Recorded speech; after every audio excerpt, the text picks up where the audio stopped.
So we have come a long way in terms of storage, from old hard drives that were slow and loud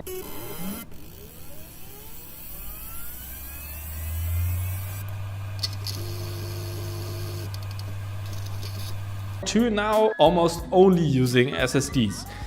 Well, if you are like me and have a lot of data, or well, basically are a hardware hoarder like me, you have some SSDs or some older hardware lying around, and maybe even some defective or not working hardware lying around, such as SSDs. Although they work much better and have a higher life expectancy than, for example, a normal hard drive, they also can fail. And this is why I want to show you today how to fix a dead SSD or seemingly dead SSD and get it back to life again, no matter if it's a SATA SSD or just an M.2 drive, because you can also fix those if they are dead at like a 50 to 60% chance, I say. We'll start with normal SATA SSDs. So doesn't matter if it's an old SATA 3, SATA 2 SSD, whatever, doesn't really matter.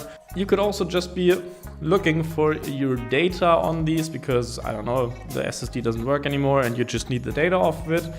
Although I must say, this is not, even if the drive starts to work again, this may not work to recover your data all of the time, because even if the drive gets detected again, you might still not be able to access your data and have to reformat your drive.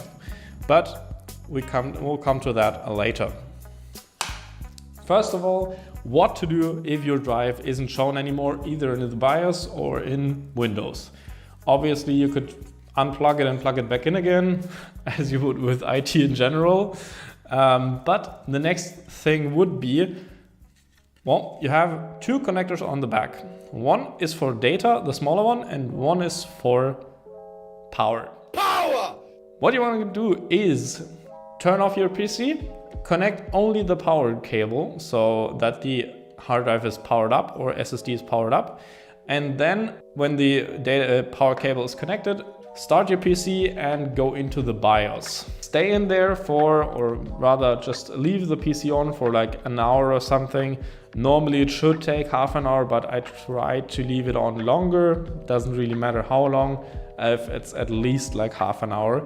And the drive in itself, when not connected to data, will go through a repair cycle, or a rather not repair cycle, but also kind of a check cycle to check if some cells on the flash are dead and if there's something corrupted or whatever, and the drive will fix itself. So after half an hour or an hour or something, you can reboot the PC, plug in your SATA cable again and start the PC again, and then you can boot into Windows and have a look if the drive is there, or rather just have a look in the BIOS. You can also do that.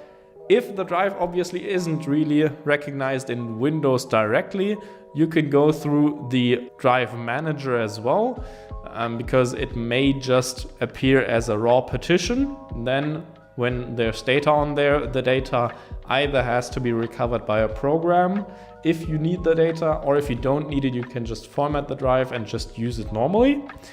If it doesn't work, then you can try the same steps I told you before again 2 times.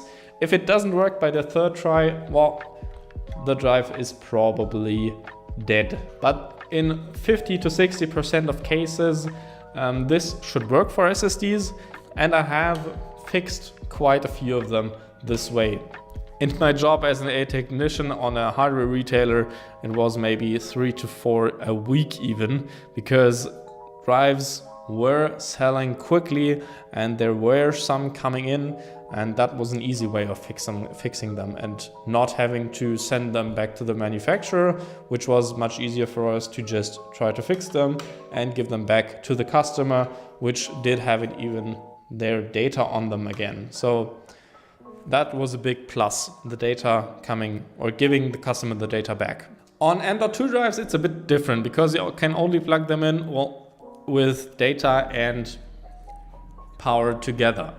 Although basically it's almost the same. You also plug this drive into your M.2 slot But also don't boot into Windows and just boot into the UEFI.